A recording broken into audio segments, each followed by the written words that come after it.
What's up, Juventus? Welcome back to the HACR channel dedicated to Juventus. Fresh off the victory against Pisa, 4-0 scoreline. Smooth sailing the entire way, right? No, not the case. It wouldn't be a Juve match without a little bit of frustrations through it. We'll talk over that. But I do believe that Juve have found a formula to carry out to finish the season that could potentially bring them that final objective, which is just to make sure you qualify in top four. Will Spalletti go towards this blueprint, this formula? We'll see, but there's a lot to discuss in the aftermath, and there's going to be a name re-entering the mix coming up for the next match, and then we'll get more questions answered, because right now, that's really where we're at, trying to secure that fourth spot and also answer questions about this squad moving forward. We've got a ton to tackle, everybody. I got Omer with me to do so. How you doing, brother? You ready for this one? Yeah, I'm great. Victory show. Hi, chat. Hi, everyone. Hi, Berto. Good morning. Nice to see everyone here. Yeah, some positives to talk about. I won't go overboard with saying that Juve is back or anything, but always nice to talk about a victory. 4 goals. Let's get to it. There we go. And everybody that's in the chat, welcome. Smash that subscribe button. Good luck in the kit giveaway, which actually this coming week, we will reveal the winner of the Palace kit and the 15-16 black and gold kit. Okay, that'll be to one of our membership holders in legend status. These guys are raking it in. They're going to have multiple kits to take home from the season because we've got every month another kit given away. Guys, if you want to be part of that membership and enter the exclusive kit giveaways, that's how you do it. You got to be on a desktop. But everybody that's on other social platforms, head over to YouTube, smash that subscribe button, and good luck, okay? Now, everybody that's in here, great to see you. Gio Juve, we got Alex Juve, Apex, we got Eddie, we got Sashko. Great to see you all. We're going to have a lot of fun today. Let's start getting into this match, okay? Pisa. Start with the starting lineup there. Perin. It appears it's clear now. Perin is going to be the guy from here on out, I would assume. 3 matches now straight in a row. Di Gregorio seated. It's kind of what I said we should do is lock it on somebody, start getting, that first save of the game. Hopefully not conceding on the first shot on target and maybe just ride that out. But Perin again, Kalulu, Bremer, Gatti, Cambiaso, McKennie, Locatelli, Thuram, Chico, David, Yildiz. I still was making shouts for Boga to start, move Yildiz in at the 10 and use McKennie at the left back position, but I still said this is more than enough to take care of business against Pisa, who only has 1 victory all season. But Omer, what were your thoughts on the starting 11? I'm kind of like you. Perin, I get it. I think, I don't know, but maybe it doesn't work out with Di Gregorio mentally right now. I believe I'm sure he talked about it with Spalletti. And I actually don't think Spalletti has time for this, for building back confidence and whatever. So going with Perin, I mean, he's not the greatest. He's not a very good shot stopper. He's better in some aspects than Di Gregorio. But if his head is in the right place, at least that's a winner for me as well. So I get it. The rest, okay, starting Gatti had 2 good cameos. We saw at halftime that it didn't work out quite that way. And the rest, I would have started Boga as well. Yeah. But maybe Spalletti needed another, proof to finally go that way. But all in all, it's Pisa at home. That lineup should have been enough. Exactly. Let's get to the highlights. We'll go over the highlight reel and then tackle everything in the aftermath. So 4 minutes in, it's actually Pisa with a scoring opportunity. A well-driven in cross, short side. Moreo actually heads this one, and Perin had to actually be well aware, and he had to make a tricky little save there at the short side post. So first shot on target. On the first shot. Yeah. First shot on target. We got to stop. There you go. You start from there. After that, Juve did get some opportunities. 11th minute, we had a nice team build. Chico Conceição finds David, who then lays it off for Thuram running onto it. His shot, not wide by much, but it misses.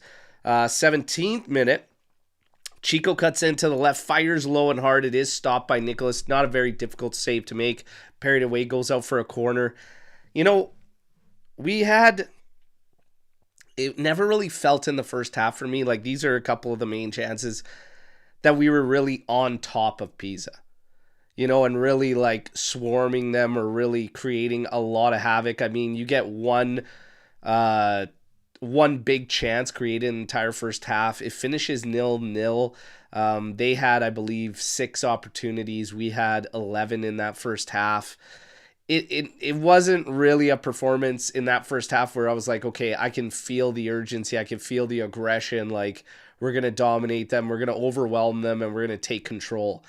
That's what I needed to see, and I didn't really get it. I felt like there needs to be a lot more from Juve after that first half. What did you think of the first half? Yeah, it was pretty drab. To be honest, not a lot in it. A lot of it was accidental. The chances. We do have some sort of a problem going on counterattacks. Mainly, we also saw it in the previous game. We don't take advantage of this situation as much as I would like. And so it wasn't good. It was pretty boring and uninspiring. But you would do have under Spalletti that option to come out of the gates, you know, guns blazing for the second half. We've seen it more than once. We've seen it happen actually a lot. And we've seen Spalletti make subs at halftime. That's not the first time as well, which I actually like, and that's exactly what happened. But beyond that, there's just not a lot to say about that first half. It didn't feel like Juve were in control at any time. Like I said, a lot was accidental. And honestly, a 0-0 was a deserved draw for the half. Yeah, there wasn't a whole lot in it. I mean, yeah, we stopped there on those kind of opportunities. But let's get to the second half. And as you mentioned, I love Spalletti making the changes quickly. David's out, Kelly's out, and Kelly's in, and Boga's in. David and Gatti are out. So Boga immediately taking up the left side. Yildiz slotting inside. He actually slots in to play false 9 at this moment and this juncture, but I'll take it. But I still think that's not the true formula, and we'll discuss it. But hey, just take care of business at this point. We don't have to wait very long. 54th minute. Great work from Chico and Yildiz here. Chico, again, every time he got the ball, and this is what I say, the entire team just back off the opposition. He just forces them back deeper and deeper and deeper till you're pretty much in the area. But Yildiz with a great run. Chico just lays it in front of him. This ball across is phenomenal. From the space that he had in tight like that to pop that up so clean and not get under it so much that you can't head it down right to the back post. Cambiasso money on the spot there. Boom. 1-0. This is fantastic. You get your contribution from Yildiz. Finally, in the past 8 games, there's 1 assist for him. And Cambiasso scores a goal that isn't in our net. So we're winning here, okay? That's beautiful. Big positives there. But this was a great goal. Great goal to see.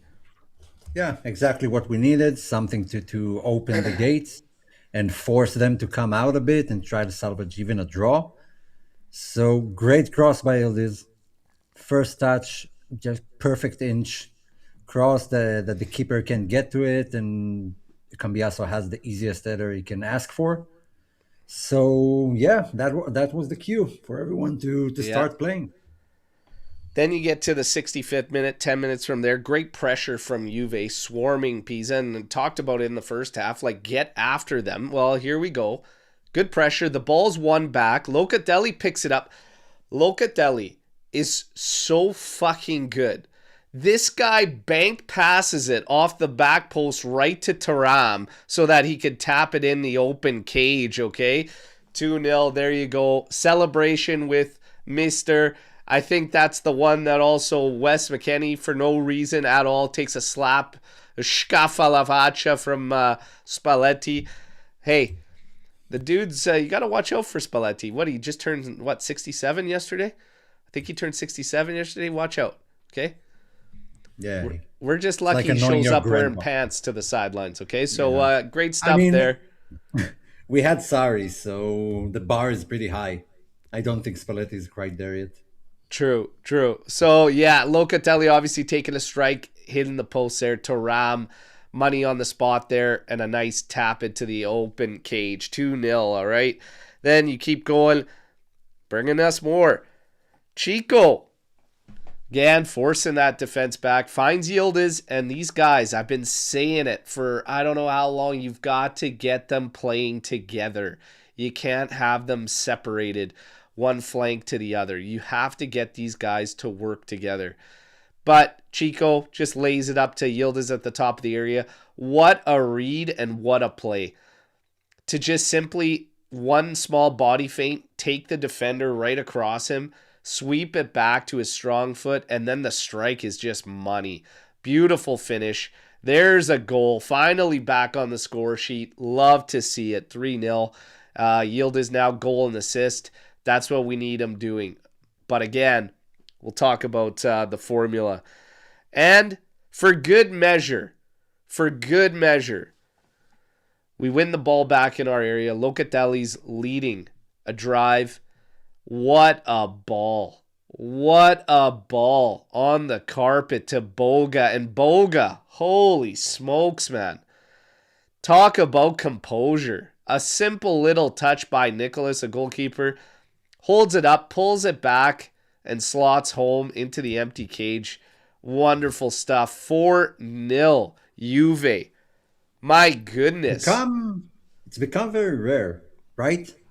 To see someone dribble past the goalkeeper. Like, it used to happen a lot. I remember it from my childhood. Like, it happened all the time.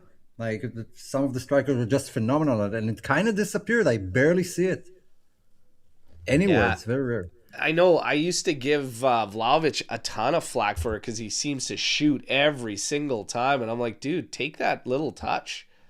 Take that little touch. But Boga's obviously much better dribbler than Vlahovic is, right? But my goodness, man. That was a nice goal. Nice cap to the match. Nice cap to Spalletti's birthday. We got the clean sheet. Got 4 goals. There's not a lot to be upset about. First half, though, I think shows you some things you might need to solve moving forward. And then the second half kind of showed you the formula, the blueprint, whatever you call it, moving down this stretch that is crucial. Okay? So we'll get into it. First, we'll hit you with the stats at this game. We'll go over the ratings. We'll talk about man of the match, etc. And then we'll get into everything in the aftermath. This game finishes 60% possession in favor of Juve. 4 big chances. There was actually more than that. 0 big chances for Pisa. They had 7 attempts, only 1 in the second half. Juve finishes with 25 attempts. But again, 14 of those were in the second half. Juve's second half was so dominant. You had the first half, 1 big chance created with like 10 or 11 attempts. Second half, you had like 5 big chances. 1 they didn't register for some reason, but you had 5 big chances in the second half over 15 attempts to their 1 attempt. Juve absolutely dominated the second half. When you look at the ratings, this is how the players finish. Perin with a 7.6.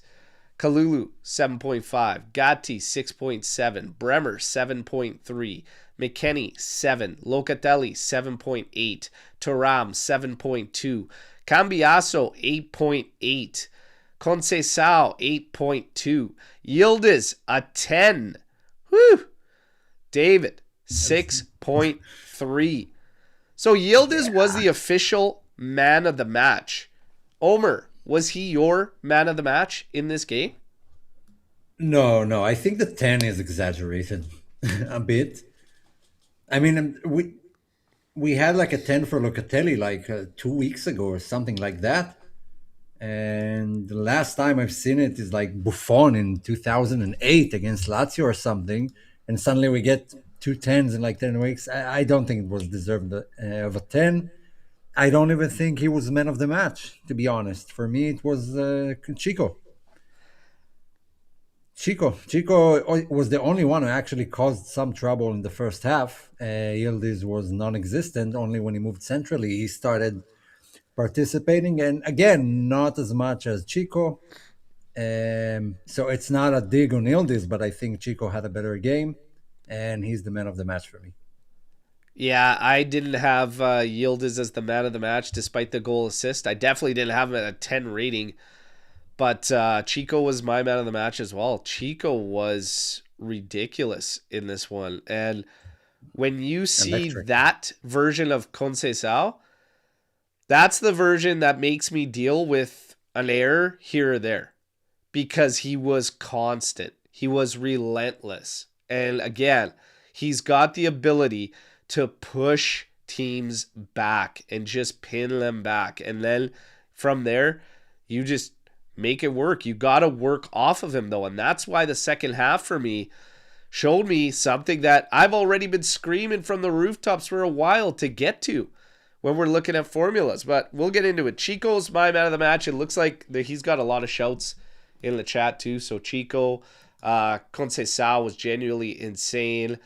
Cugino Eddie, Chico, man of the match for me. So Chico seems to be the guy that we're talking about for man of the match. So he's Look, going to get it.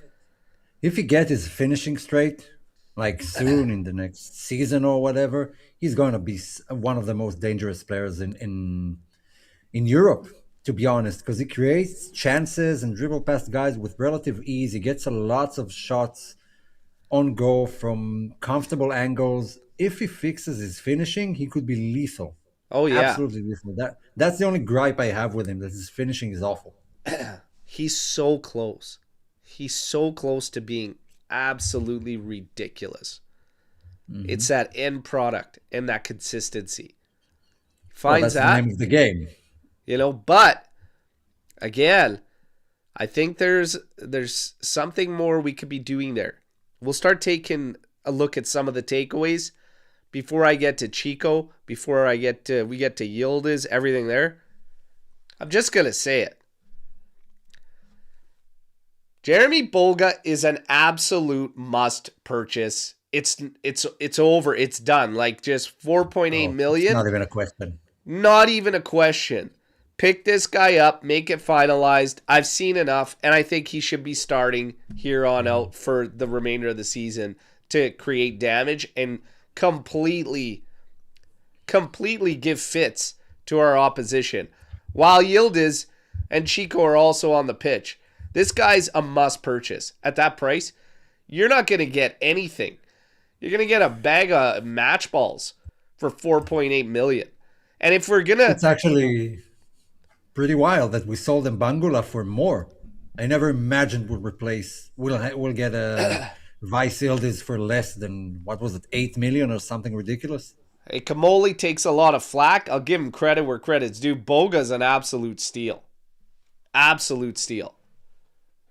Finalize it. Yeah, I don't want to go like over the top and have the same claims that a lot of people, and maybe rightly so, are making for Colomwani. Could be like the same trajectory, but still, based on the price, it's a no-brainer. I would sign him tomorrow. Oh yeah, absolutely. See it in the chat here. No-brainer.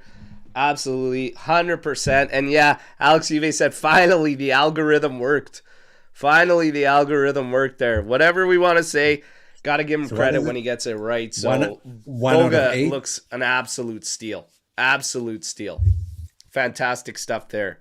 Now, we keep it rolling. Yildiz, when we talk about blueprint, when we talk about formula, for me, this is another one that's a no-brainer. And it's been apparent for so long, and we've gone against it for so long with several coaches. But again, if I have to beat it into the heads of everybody, I will. This guy needs to be central to everything Juventus does. Okay? Now, yesterday he played as a false nine. And now there are shouts from some. Yildiz must be leading the line for Juventus here on out, because we know that we're not getting anything from that striker role with the others. He needs to lead the line in a false nine. Do you agree or disagree with that, Omer? Hard to do both, to be honest. We haven't seen a whole lot of it. When we did, let's say, against Inter, the 4-3, where he played a lot more centrally and he didn't have a striker in front of him, it was great there as well. I still want a striker, someone ahead of him. My issue is you kind of have to drop McKennie out or like keep him away. Because when Juve moved Illy centrally, they also moved to like a 3-4-3. And McKennie moved out to the right. And I do want him there centrally. So the thing I'm struggling with is either moving Yildiz centrally 4-3-3 and someone else in the middle, or the 3-4-3, whatever, or try the same thing, the 4-2-3-1 with Yildiz centrally, Boga on the left, and someone ahead of him, possibly Vlahovic. That's where I'm having a hard time choosing which one is the better way going forward. But I need a bit of a bigger sample size than just Pisa at home. Yeah, fair enough. For me, I don't believe he needs to lead the line or play as a false nine here on out. I don't see that as part of the formula. He needs to be central, though. For McKennie, Cambiaso, those two guys, Spalletti's going to have to make a decision. I know that they're both essentially his guys, but I still believe, and Spalletti also said it yesterday, Yildiz will do his best with a proper striker there, and that is your final indictment on Openda and Jonathan David. Right there, there's your nail in the coffin. Okay? I don't think I've ever seen a coach be as blunt as that. But he said with a proper striker up there, he'll be 10 times better. He'll be even better than what we see. I agree with him. You need a striker there, and Yildiz needs to be central, and he needs to play off of them. If you have Boga on one wing, Chico on the other, and Yildiz can play off both of them, pivoting from left to right side, top of the area, you're going to have so much damage done to the opposition. It's going to be disgusting, because Boga and Chico can torch defenders on their own accord. Now they have to be aware of Yildiz as well. And on top of that, you have a true striker up there. And I'm just going to say it, but for next match against Udinese, you have Vlahovic back. And I'm going to play him. I'm going to start him. And we're going to start to answer that question. Is that what Spalletti's side has been missing? We'll see. But for me, it's not even a question anymore. Kenan Yildiz is much better centrally. He has to play there. Period. Yeah. Would you play him with McKennie behind him in a 4-2-3-1? So McKennie, if Vlahovic isn't available? Yeah. You could do it. You could get away with that. Max a safety net's still not like true striker, but I think, I mean, let's just get to it. Mm-hmm. Jonathan David has beaten out Openda, because Openda is just shocking, but David himself cannot find a rhythm. And yesterday after this game, that was the final indictment that I saw. And if we have to ask the question, should Juve release him this summer? Should Juve sell him on this summer, Jonathan David? Are you comfortable enough to make a decision on that right now? Not yet. I need to see what happens with Vlahovic. If they do renew him, that opens up some questions. If they don't, it opens up more questions. I think a lot of it is based around that, either renewing Vlahovic or not. Out of the three, he'll be the easiest one to dump in case you renew Vlahovic. If not, then Vlahovic is gone anyway. I know it's a tricky one. Like Openda should be the first one to go, but I know it seems impossible based on his price and the season he had. I Ah, don't I no, don't know how it's a you bit could, too early for me. dude, if you've got this guy, David, now sitting here, after your coach comes out and says that, I mean, Jesus. How many Yeah, pick up that's how many pick me up moments can you actually have in a season when like now your coach is just finally like, for me that's throwing his hands up like you need a proper striker. And when he follows it up by saying David backs off on physical play. He shies away. He does not thrive under contact. Another brutal indictment on Jonathan David, because that's pretty much saying he needs to play without defenders. Like, what are we talking yeah, about here? That's rough. That's rough. Spalletti held nothing back in his comments on David. yeah, that was pretty brutal. I won't say it was wrong. It's I not don't know wrong. how it's not wrong. And to the other issue, if you want to play Yildiz as a 10, the best way to utilize them is someone who can play with his back to goal and can actually control long balls from the keeper and hold players off until the rest join. And not David, not Openda, and not Vlahovic are able to do that. Yeah. All three of them. That's the main issue I have. So David, I would give him another season.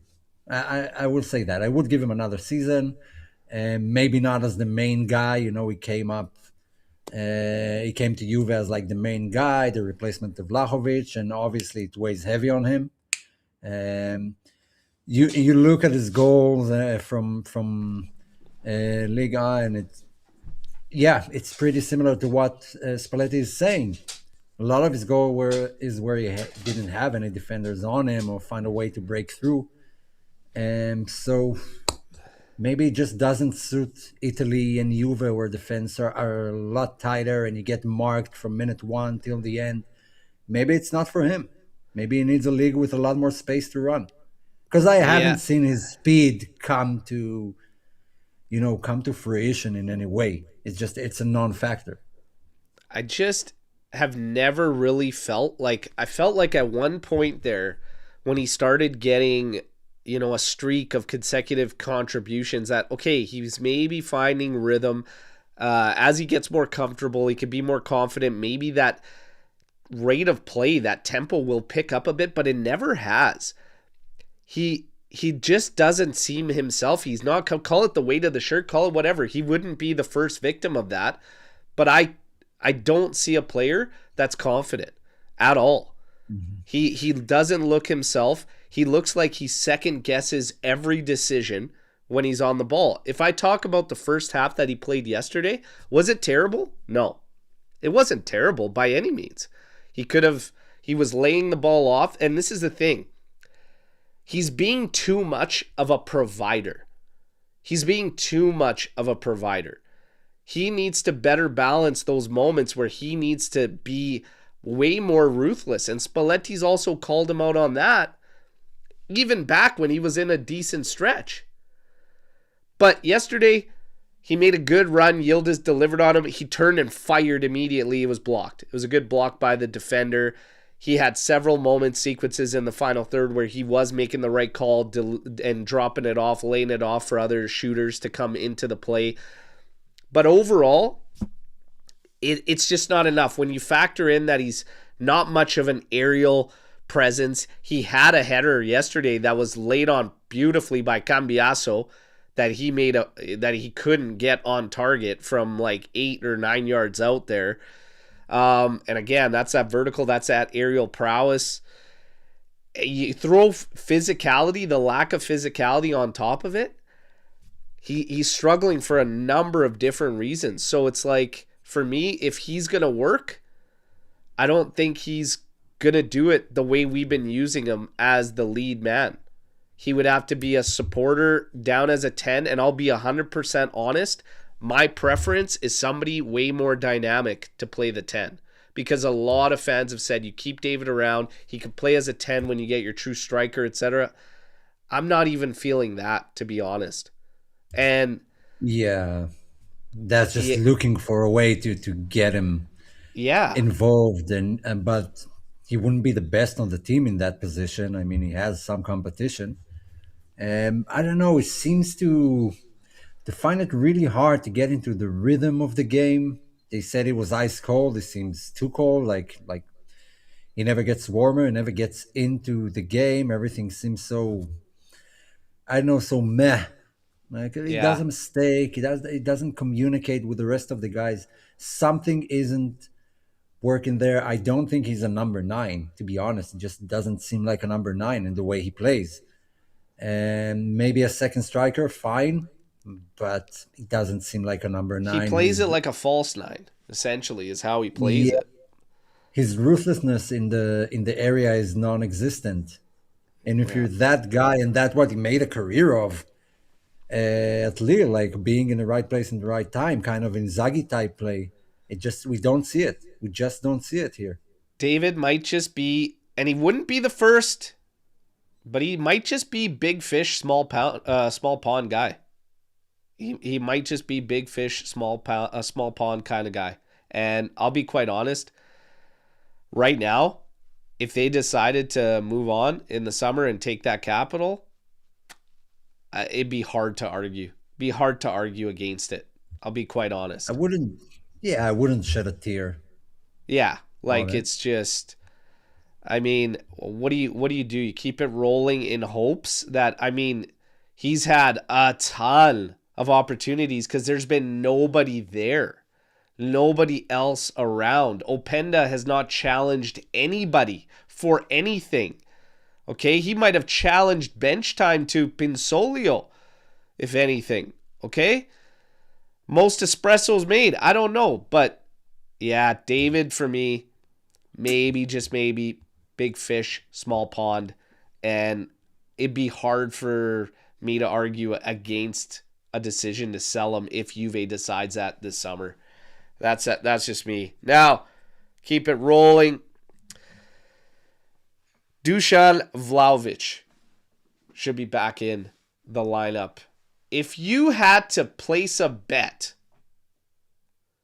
on this and make a wager on this, do you believe Vlahovic will be the breakthrough and will show that that's exactly what was missing this entire time? And do you think he hits the ground running and finishes this season strong? I think he does. I don't think it's because he has become a better player or whatever. That's just his thing. Dushan shows up at the start of the season and at the end of the season, especially when he's on a contract here. I know we've been waiting for him to come back, and I've been wondering with myself, considering almost everyone improved under Spalletti, was Dushan able to evolve as well and become better under Spalletti? And unfortunately, we didn't get the answer. He was pretty broken when he got injured. He was crying and whatever, but he's back. I really hope he can be till the end of the season what we hope from him. And I hope it sticks. And it's not just this end of the season thing. And then next year we'll renew him, and next year we'll back in the same place we've been in the past 4 years. So I don't know. I want to be cautious. I think Spalletti has a reason for wanting him, and maybe he knows exactly what to do to make him better and how to utilize him. But I'm not holding my breath. Like I need to see it first. Yeah, I need to see it as well because it's funny. We had, and the play is not the same either. When you look at the play that we're capable of under Spalletti, in theory, a poacher like Vlahovic should get many more opportunities than he has before. With Tudor, with Hmm. Malta, oh my God. That was one of the concerns. Because I've seen some fans say, why do we think all of a sudden Vlahovic is going to do great under Spalletti? Everybody said he was going to score more under Malta. What? Everybody said the opposite. Everybody said he makes no sense for Thiago Motta because Motta operates with a false nine. And we knew that Vlahovic struggled in the hold-up game. If you have Kenan Yildiz in the center and you have Boga, Chico on the sides, Kenan Yildiz should be that difference. That's where your ball retention comes from. You have somebody always close to Vlahovic, not the way he was always on an island banking on his hold-up play. In theory, a 4-2-3-1 with Yildiz right by Vlahovic should open things up. And the way we play currently, there should be a lot of opportunities heading his way. Opportunities that a guy like him would be expected to bury. A guy that's familiar, comfortable with Serie A. The guy that, despite everybody shitting on, when he was a highly touted player at Fiorentina, the actual rate of his goals is the same. The amount of time he's scoring goals, even through all the struggles, etc., like, he still carried that. With all these issues, with all these question marks, with all this, he could be streaky. We've seen that. He could start off seasons hot and then fade and then finish strong. Sad mentality, question marks. But right now, we have never created more with our past, 4 coaches than we have right now with Spalletti. If he can't do it now, I'd be shocked. I'd be shocked if he couldn't come into this team and start bagging goals. I'd be very surprised. Very surprised. Yeah, it's like how many more chances do you need under how many coaches? Eventually, you got to take some blame on yourself and no, maybe look in the mirror and say, okay, I'm not cut out for this level, or things are just not working out. And there's also the big question around him of the salary and what does a renewal mean in case we do it. But maybe they'll wait with that till like May. We'll have to see how he operates. He's coming back from like a 3-month injury, so it's not going to be plug and play immediately. Yeah. But I do expect that we'll see him maybe after the international break more regularly. Yeah. Ciao, by the way, to a few of you popping in here. Yes, daylight savings time. So I'm in beautiful British Columbia, and this is the final time we're making the time change. Ever. Period. We're locked in now. That'll get interesting in the fall. So stay tuned. But now, I got to say, in a 4-0 victory, wasn't all pretty. Wasn't all great. I got to say this. I'm doubling down on one of the guys that's on my sales list at the top, and that's Gatti. I'm doubling down. I'll tell you why. You watch that first half where he's in there. I was getting PTSD of when Jamie Vardy made him look like a child on a ball that's bouncing coming to the back, and he had like 3 of those plays yesterday. This guy's reads are shocking. With Spalletti, you want to play a high line because you want to dominate and you want to push the opposition back. This guy is not capable. He is not capable of playing the high line. He doesn't have the brains for it. It's shocking. We can make all the jokes we want about him playing as a striker, whatever. That might be the only shot, but I'm telling you, I have no confidence or faith in his abilities defensively. And that was against Pisa. If you had better strikers, better opposition, they would have cleaned him up on all 3 of those instances yesterday and been free and clear on our goal. This guy is shocking. Shocking. And credit to Spalletti because he pulled the pin. Because he said, we're going to be pushing harder. We're going to go for it. And we're going to need the high line defense. And he pulled Gatti. And it was the right decision. This guy, for me, tops the list of selling on and goodbye. He's got good amount of interest. We have solid capital on it. See you later. Arrivederci. Yeah, gotta let go. I have to agree. I think it was better when he came in. I think his level was a bit higher, and if his level drops at this age, then that's not a good sign. Definitely when you have someone like Bremer, who also didn't have a good game, past few games actually, he was pretty not good, to say the least.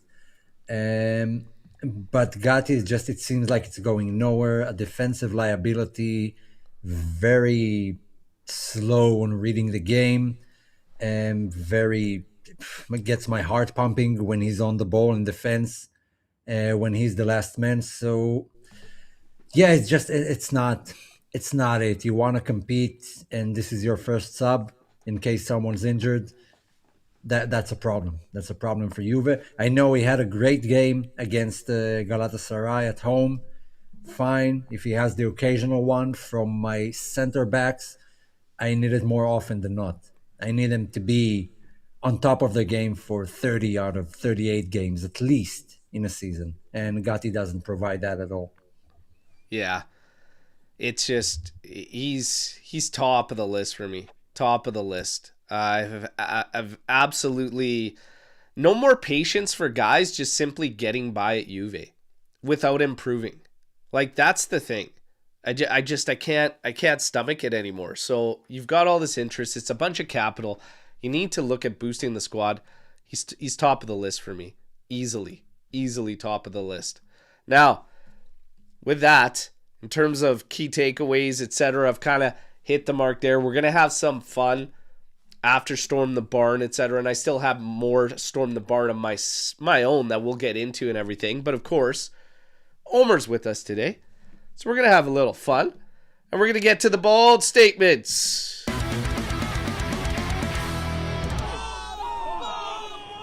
Let's go. Okay, so bold statements. Wait, I wasn't ready. Okay, bold statements. Let's go. Chad, Berto. First one. That's a nice one. Juve are the most entertaining team in Europe right now for neutral fans.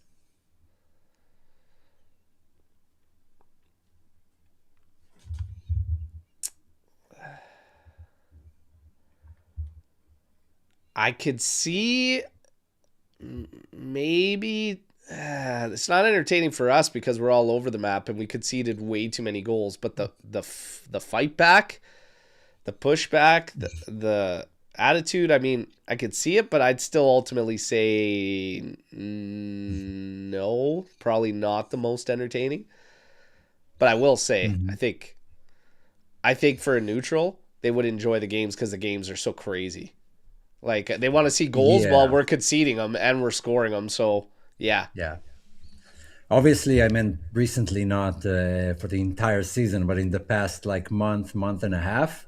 Yeah, it's been wild. Tons of goals on both ends. Not so good for Juve fans. That's why I said neutral fans. For neutral fans, yeah, every game is just madness, late comebacks, red cards, you name it, you've got it all. Referee debacles, I mean, whatever. So, yeah, for me right now, I've seen that from a few people on X that just for the neutral fans, Juve is just a joy to watch right now because it's never boring. I don't know if it's good for Juve, but it's good for Europe, probably. Okay, next one. If Juve renew Vlahovic, they should get rid of David and Openda and go all out for Endrick. whoa. Again, Juve. Okay. If Juve renew Vlahovic, they should get rid of both David and Openda, and Milik, obviously, and go all out for Endrick. No, I don't think so. I would have taken Endrick a flyer with like a loan type deal just to see how he does, but I'm not convinced that he does much of anything in Serie A, to be quite honest. I'm not Mhm. down with that one, so I'm gonna say no. No. Okay. I would go for Endrick regardless. I think he's something special. From what I've seen, from the way I see him play, I think he's really something special. I think that in a year, maximum two, he'll be outpriced for most of Europe.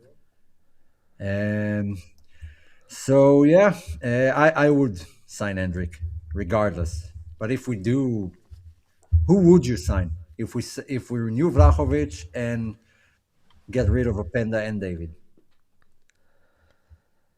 Well, It depends. Are we Champions League qualified? Have we made some strong sales? Could we make an approach for Osimhen? I'd fucking love it. Let's say, Pellegrino as a young guy in behind those two? Oh, yeah. Mhm. Marcus Thuram yeah, is going to be way too much money. Way too much. Inter's not going to... They have a 90 mil release clause on him. mhm. So if you're looking at the same money between Thuram and Osimhen, I'm picking Osimhen. I don't think.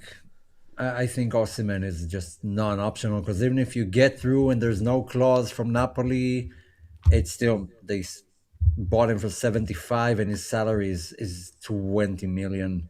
I don't think it's feasible for Juve in any way, shape, or form. And they just bought him last year. I mean, I'm not so sure they'll be happy to sell him either way. Maybe Not Justin Aboavowo. However the heck you Obo say this Obo. guy's name, Justin O. Mhm, Maybe he comes in the ranks as a young mhm, guy. But Vlahovic, I want still a big man, whether it's Pellegrino, whether it's a different guy. I still say you need like an actual big physical guy. Vlahovic, and I still want one more signing. But yeah, I'm not big on. I don't know. I'm just not big on Endrick.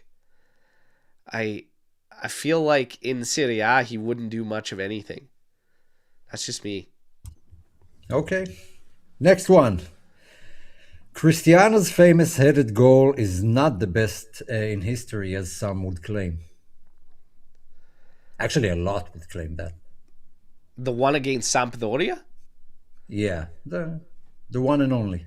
not the best headed goal ever. Yeah, yeah. I actually seen that a lot of accounts saying That's this the is the best. best I don't think one it's ever. the best header goal ever. No, it's phenomenal to watch just because of Mhm. how fucking high he got and how he held it for so long. Like it's super impressive, but I don't think it's the best header goal ever. No, it's up there, but I don't think it's the best headed goal ever.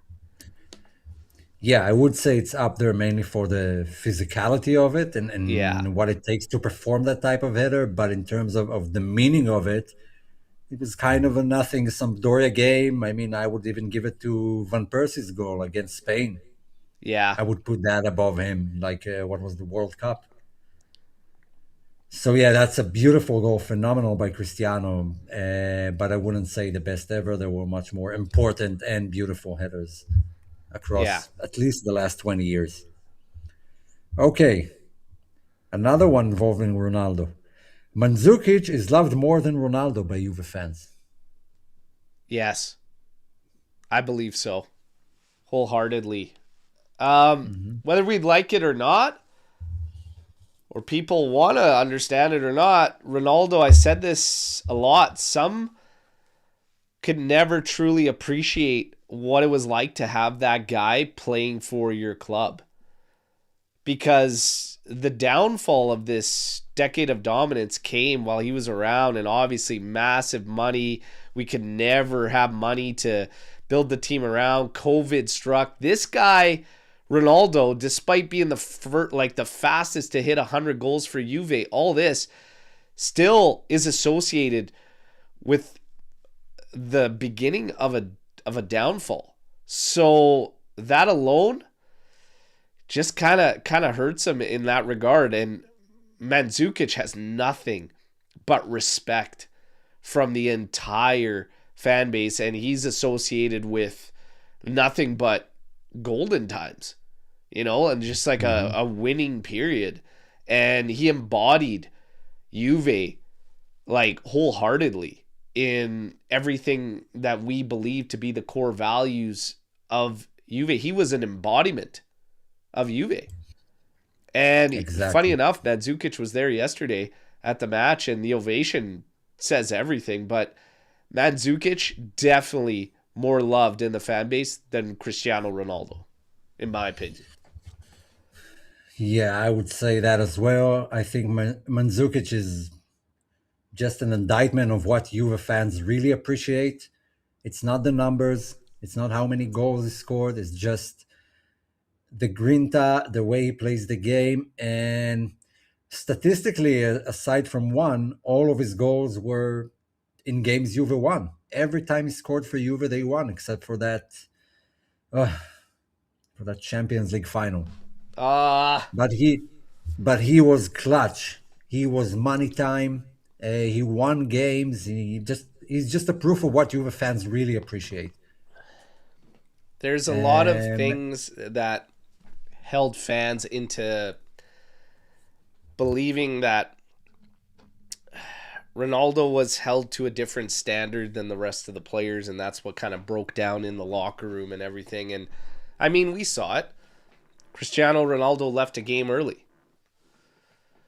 Do you think that him yeah. having no punishment and then immediately leaving on vacation, do you think that a different player would have been penalized or punished for doing that?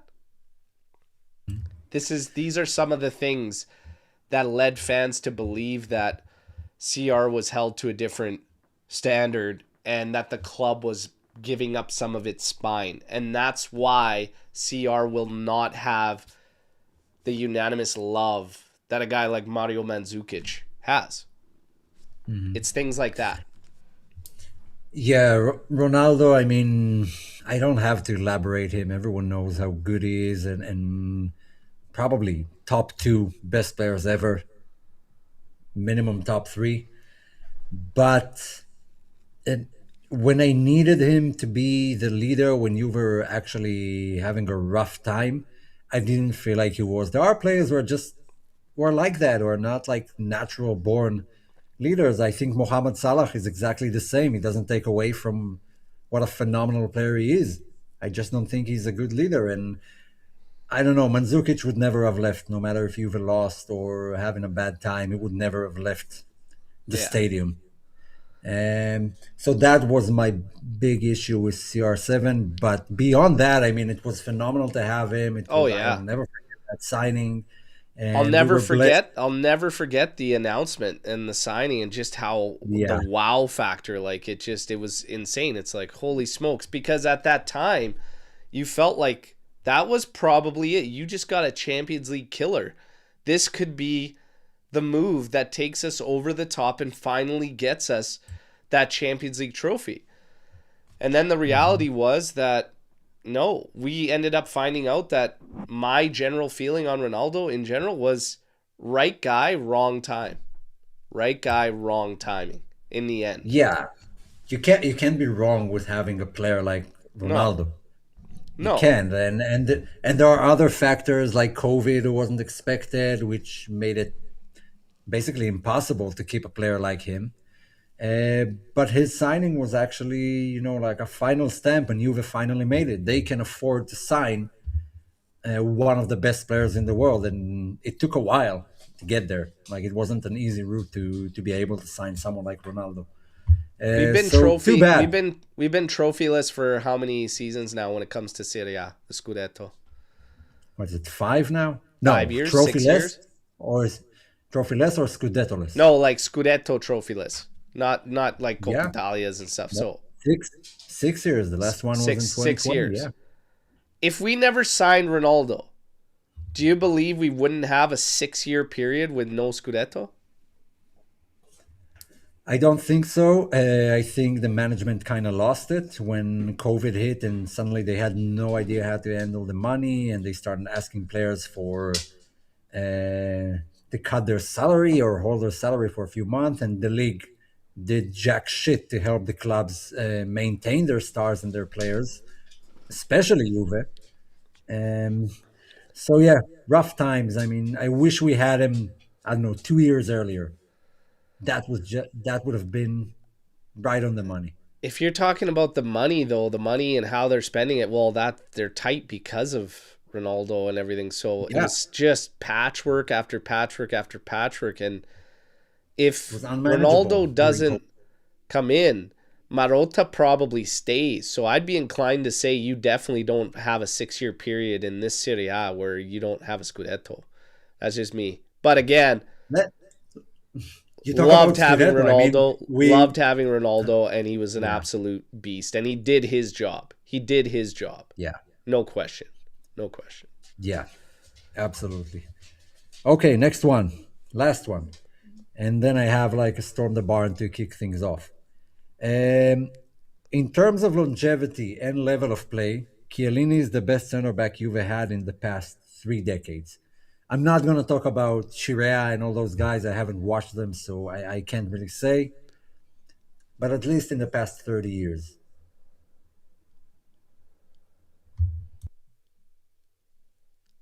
I don't think there's anybody that's going to be there for longevity. You can have the argument for quality and play and everything, but the longevity, there will be nobody close to him for the longevity. Mm-hmm. The Yeah, so longevity will Ferrara is a separate good him. shout. Yeah, Montero was here for a long time. Like, it doesn't have to be like for like Chiellini was here for, I don't know, 17 years. But someone who was here for more than 2 years, like I would say Cannavaro at his peak, like he won the Ballon d'Or. But he was here for 2 years and then Yeah. came back when he was really old. Like I can't, and I it's don't know, tricky. man. I mean, you Like, could say Turam, it's okay. I would accept that answer.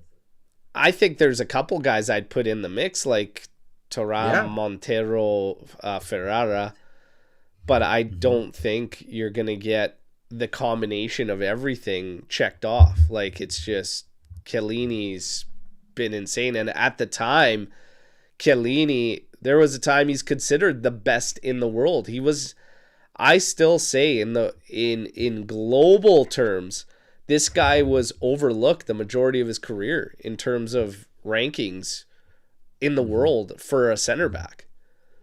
Like if you have to choose two center backs from that period, that decade of dominance from Europe, not just from Juve, is Chiellini in those two center backs 100%. along with? Oh, man. Pass for me. Sergio Ramos is the obvious answer with a small shout to Diego Godin, but that's it. Yeah, I wasn't going to put Godin in there. I could see the Ramos shout. I mean, fuck.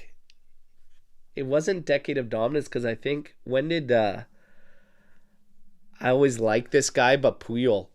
Puyol was just a fucking animal, an absolute animal. I always liked the Yeah, way he played, but I'd probably go Chiellini, Puyol, Chiellini, Ramos, along those lines. But Chiellini's in there for me, 100%. yeah.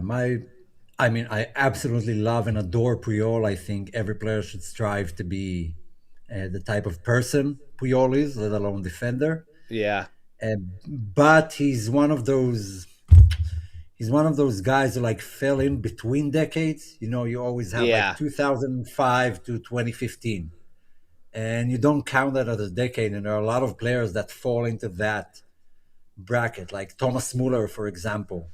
Like I wouldn't put him in the in the 2000s and not in 2010. I wouldn't put him in my best 11. But yeah, from 2005 to 2015, absolutely. I would absolutely put him in there. I think Xavi falls into that bracket as well. So it's a rough one. For me, it would probably be Ramos and Chiellini were the yeah. top two center backs in the world in that decade. But Chiellini's in And there. Chiellini's in there, 100%. And okay, that's it for the bold statements.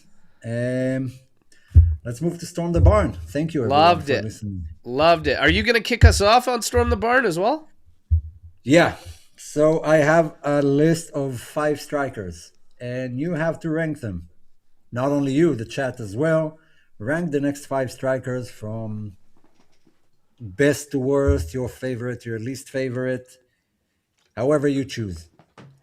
Listen to the names: Mandzukic, Yaquinta, Morata, Quagliarella, Zalaeta. Oh, okay. Salayeta, I'm, Quagliarella. I'm, yeah, Yaquinta, Morata, and Mandzukic. I'm high on Rata. Mandzukic because he visited the stadium yesterday and really loved him, so I want to pay him some respect. Okay. So this would be my personal ratings of these guys. And we're talking in general? Are we talking like for Juve? Like, However you want. yeah, I don't think it's really going to change or matter, but Yeah. I'm going to go. Oof. I'm going to go Morata, actually, as a striker. Top. Mandzukic, I'm going to put second. I'm going to put... I want to put Zalaeta, actually, third with Quagliarella, and then Iaquinta. That's how I would do it. Okay. So you had Morata, Mandzukic, Quagliarella, Zalaeta, and I had Zalaeta and then Quagliarella Zalaeta and then above Iaquinta. Quagliarella. Yeah. Oh wow. Wow. I kind of wanted to put Zalaeta higher, but I love, man, first come around of Morata was insane. And yeah. I wanted him purchased outright right there on the spot, and I think we should have done it. And after that was the same, but Morata's first goal was just, he was a killer. He was a killer. Mandzukic, I love Mandzukic. He's going to be high up on the list for me for everything we spoke about previously. Zalaeta, I think, was so grossly underrated. He came up with big goals. So you get it also for me. went down to Serie B. He didn't leave us when we went down to Serie B. Quagliarella, fantastic striker. He scores disgusting goals. But, yeah, I don't know. I think it's a toss-up there for me on Zalaeta, Quagliarella. Iaquinta, I put him last just based on the other guys on the list. But, yeah, that's me anyways. Mm-hmm. How would you rank them? I would rank Mandzukic above Morata for me. Okay. Just because Morata's second stint wasn't as glamorous. Still not that bad, but I can't ignore that completely. So Mandzukic, Morata. I would put Quagliarella third. Okay. Zalaeta and then Iaquinta. Although I really like Iaquinta, I think he was at Juve just at the wrong time. But in terms of Grinta and like killer striker in the area, I actually thought he was really good and could have done better under a better squad. But out of those five, he'll probably be last. I also had Salas there, but I had a feeling everyone would put him last, so I took him out. Yeah. Well, his time at Juve is just a joke, basically. Yeah. Next time we'll do it with center backs and midfielders. Yeah, that was a good one. It's interesting seeing some of the responses. It's all a little bit different. There's one guy that's kind of held high on all of them, other than a couple. That's Mandzukic. Zalaeta is funny because he finds himself low and high all over the place on some of these. So it's really interesting to see. But yeah, cool. That's a cool one. That's a fun one. I like it. Now, awesome. Let's keep it rolling in Substorm the Barn here. Is Boga a super sub or a must start? I don't like the idea of someone being just primarily a super sub. I get that you have to do it with some players, but if he's good enough off the bench, he needs the next stage is to prove that he's good enough starting matches. So if he can do that, awesome. If his level drops whenever he starts the match, then probably a super sub. But I would give him a chance to prove that he's actually okay playing as a starter. Yeah, for me, Boga is a must purchase, a must start right now, all of the above. Start him off. It'll help free up some more space for Kenan Yildiz. Let Kenan Yildiz rock centrally. That's his home. Absolutely. That's the blueprint. That's the formula. No more of this two guys in a 3-4-2-1 operating like Chico Yildiz. No, let's make it make sense. Get these guys all closer together. Your front four needs a proper striker. Vlahovic can answer those questions, but Boga, it's time to start him. and let's see if the Yeah. same impact is there. You got to find out. You got to ask these questions. But I Yeah, think he it'll still doesn't be have there. he doesn't have a lot of minutes, but he does have 2 goals and an assist, I believe. Oh yeah. And someone wrote it here. How much? Played 40 minutes. That's a pretty good contribution for 40 minutes. Makes you wonder, can he do more with more minutes? So we'll have to wait and see. I think Spalletti likes him, and I think we'll see him in the starting lineup. Maybe even next week against Udinese. I'd start him. Just saw we're trying to buy Colo in the summer for 40 million. I'm not a complete pass on Kolo Muani, but I am like, let's wait and see. Let's wait and see. Because a striking setup for me, I still think you need a big physical guy. I keep throwing out Pellegrino there, but it wouldn't upset me if next year was Vlahovic, Kolo Muani, and Pellegrino. That wouldn't upset me as 3 strikers. But I'm not like, we gotta go after Kolo Muani. Like, we gotta bring him back to Turin. Like, great that he likes a bunch of Juve posts on Instagram. That doesn't make the decision for me, okay? So I'm still like, let's hang on a second. I'm not completely sold. I actually liked Kolo Muani. Have no issues. I would even love to have him back at Juve. But the question of the price is really big. Yeah. And that will probably decide it. And if you have similar options, the same price range or even lower, then I would look into those as well. Yeah. Also, let's keep it rolling here. Kalulu, Vega, Colo, and Boga, all panic buys who panned out better than big money purchases. Don't sleep on home when he gets back on the pitch as well. Kalulu wasn't a panic purchase. Kalulu was just a very smart investment. It's like 18 million. It was actually really early. Yeah, it wasn't It was a panic really move at early in all. the transfer And market. Vega wasn't a panic move. Vega was safety net in January.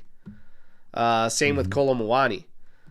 But to say Kolo Muani panned out is kind of tough too, because I mean, he was very streaky. He hit the ground running, but then there was a lot of nothing for a while there. So Vega, for me, is one we should have purchased. I think we should have purchased Vega. I was upset that we didn't make the push for that signing. I'll say that. I don't think it was in our hands. I think Chelsea, for some reason, just didn't want to do it. Maybe it was us as well. I don't know. Maybe Komoli didn't like him. Again, it was a Giuntoli signing. But I had a bold statement about it. Like, is it worth spending out that much money on players when the evidence is that all of the small money signings are actually the ones performing? At least in recent years. So, yeah, I would probably go that route more than I would go and spend out on someone, unless it's really like a Tonali, someone really proven that will immediately elevate the midfield. Does Juve have an issue with big money signings? Yes, absolutely. I mean, I don't think it's Juve that have a problem with it. I think in general the inflated prices put a lot of pressure on good players that they just don't live up to it. Because when your club spends that much money, you expect results immediately. You don't have, you don't give them any leeway to improve.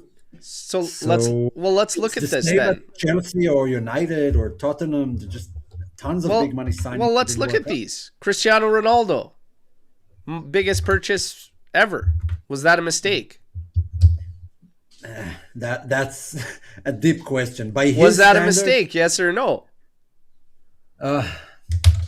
Yes and no. By his standards, yes. By what's good for Juve going forward, it wasn't a good way to spend. I don't think we should say he didn't do his job, so I can't say that it was a mistake. If we're talking about everything that unfolded afterwards, you're never going to predict COVID hitting and all your revenue down the drain. You The know? preliminary signing was definitely not a mistake. It turned out to be very Yeah. problematic afterwards. Now let's keep it rolling. Matthias de Ligt, was that a mistake? Yeah, yeah. Although I really liked him, I think the days of Juve spending 70 million on a 20-year-old are gone. They're just too much to expect from. I mean, center backs they peak at like 28. So you buy him for 70 million, you have to wait 8 years till he's at his peak. It's a tricky one. Like he has to I be don't really, really understand. good. The Delict one's a little bit tricky for me because solid defender at Ajax, captain them, everything. The world's his oyster at that point. He comes in, he's just about to get the keys to the back line and bails. That's tough. Tough. A slightly Yeah, overrated though. worked out, Slightly overrated. didn't work out at Bayern and not at United, so it wasn't only Juve. Let's say mistake. Dusan Vlahovic, third on the list. Mistake? Yes, yes. Obviously, in hindsight, I was super ecstatic about all those signings before we signed them. Um, but yeah, it turned out to be not what we wanted or expected, and it turns out he had a lot of issues that we didn't see at Fiorentina, mainly mentally. That weigh heavy on Juve in general and on himself more than everyone. Yeah.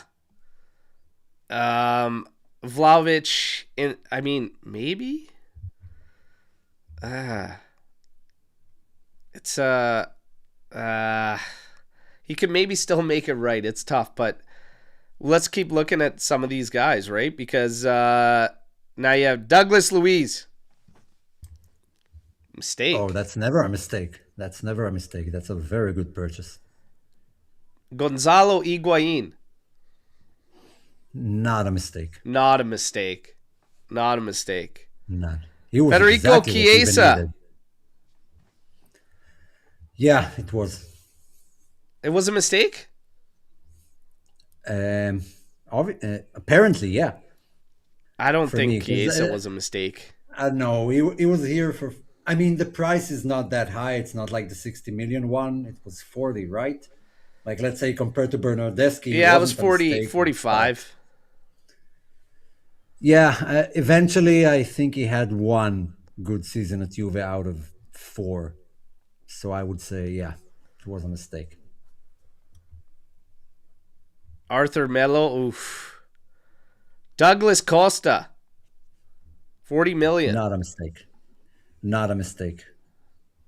Yeah. We're starting to see a trend here.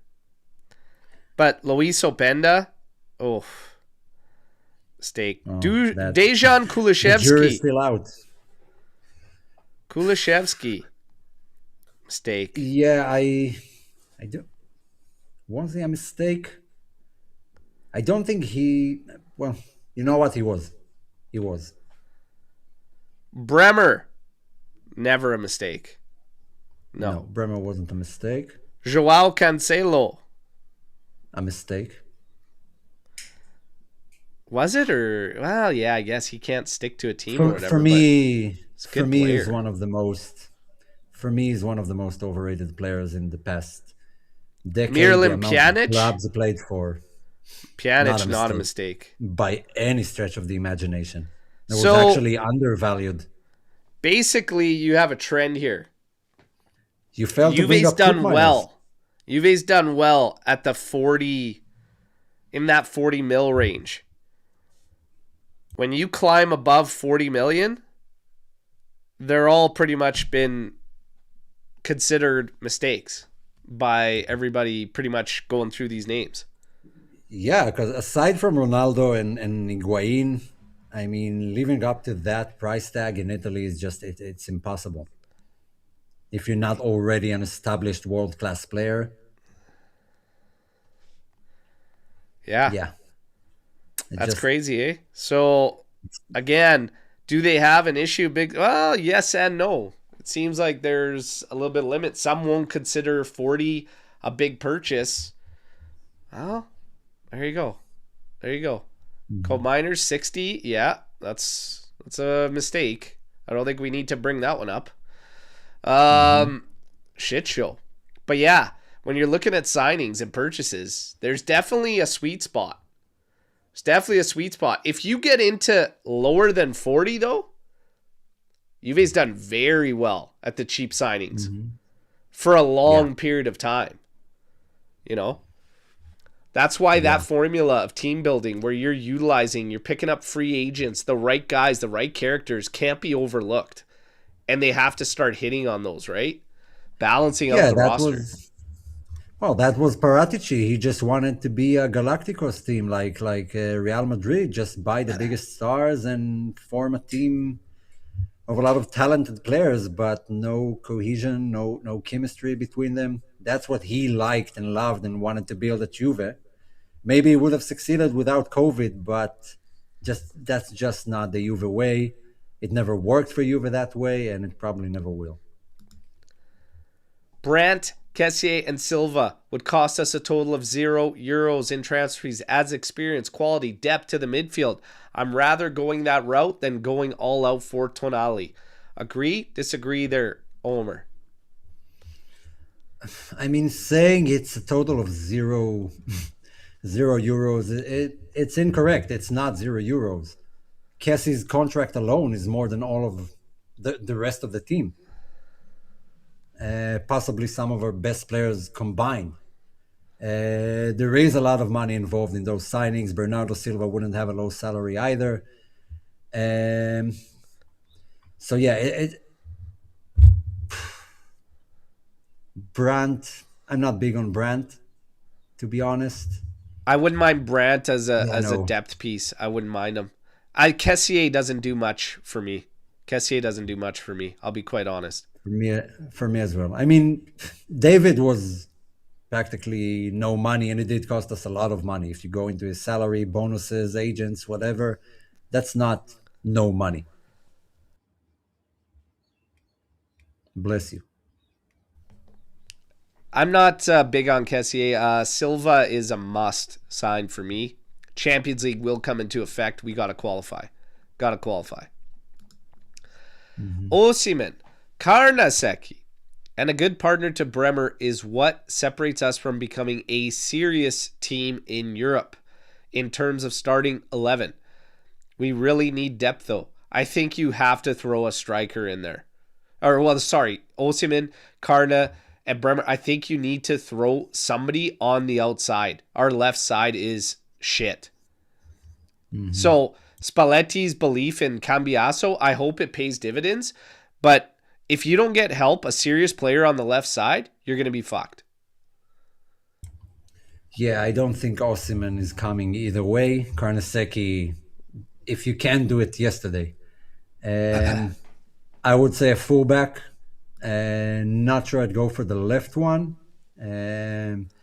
Because we have the option of McKennie was actually very good. I don't agree. I don't disagree with the rest. You're absolutely right. Like, I mean, you got to figure out the goalkeeping situation. I don't think Perin is an answer long term. For me, Perin is not a long-term solution. It isn't. So now we've got this issue that has sprung up this season, and you have to deal with that. Goalkeeper's a must. Backline, 100% got to figure it out. But the left side needs somebody to solidify it. For sure. Okay, so someone brought up Tottenham in case they go down. I would be all over Udogi. Udogi? Even with his injury record and whatever, I would be all over him. And if they can pull out Udogi and Coyote, that would be phenomenal from Juve, in my opinion. Yeah. But still need a number 9, definitely. Possibly a midfielder. Yeah. I really like Spalletti in-game management. We never got that under Tudor until like 70th minute and beyond. Yeah, he's been quick to respond with changes at half. And more often than not, he's been getting it right. So I stand firm. I don't think there's been any issues with Spalletti. You can make the argument here or there that we've seen things that we should be continuing, like Kenan Yildiz, how he's utilized. But you could see over time that he's starting to get there. He's starting to get to playing Yildiz centrally a lot more. And with his words yesterday after the game, I think we're finally seeing he's believing that Yildiz is a 10, needs to be playing as a 10. I mean, hey.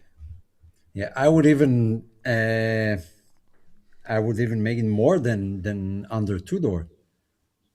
I think it was a problem under Mota and under Allegri as well. Squad Yeah. management during games and substitutions, it was bad under all of them. Yeah. Loca and Thuram, that double pivot is so good. We don't need Tonali. I'm going to say it right now. If you were going to make a big splash, make it at striker. I'd say if you're going to make a Yeah, big splash, make it at striker. I thought about it like recently a lot. Like, where do we fit Tonali?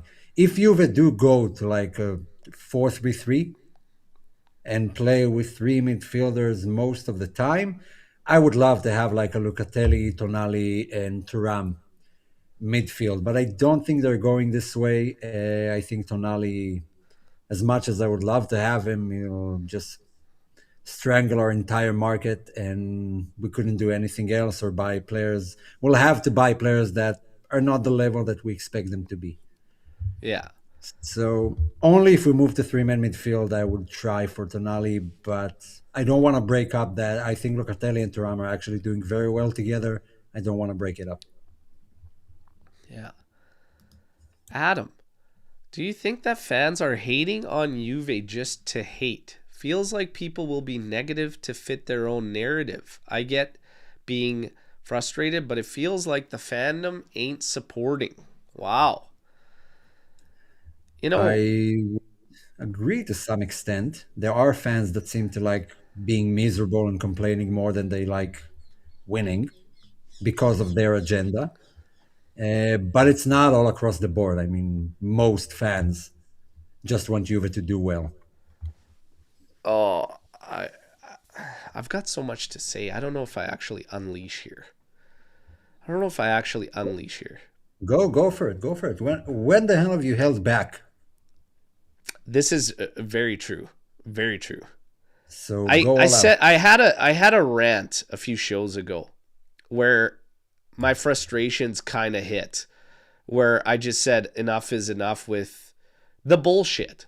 Watching a game, hoping that your agenda comes to fruition, like Locatelli stepping up, missing a PK, so that you could be first to text it in a chat or fucking on social media, whatever, to prove that you're right. I mean, that shit pisses me off. Now, fans are free to do whatever they wish and support in whatever way they want. You can be critical. We're critical. But in the actual moment and even afterwards, are you actually looking at things clearly, or are you pushing towards personal agendas? Like, that's the thing for me. And I'll go a stretch further.